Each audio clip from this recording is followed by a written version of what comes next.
নবীর আহলে বায়তের মুহাব্বতের চোখের পানি বৃথা যাবে না রে মুসলমান। এই পানি কঠিন হাসরের মাঠে নবীর কদম মুবারক পর্যন্ত আমাদেরকে পৌঁছাবে।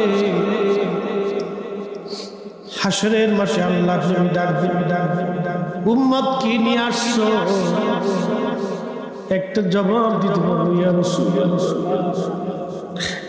জীবনের কোনো নামাজ আমাদের নাই, জীবনের কোনো রোজা আমাদের নাই।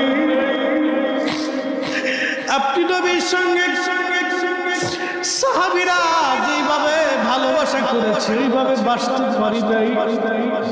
নবী গো, আপনার হুসাইনের করুণ কথাগুলি শুনে শুনে আমাদের চোখ বেয়ে পানি পড়ছে।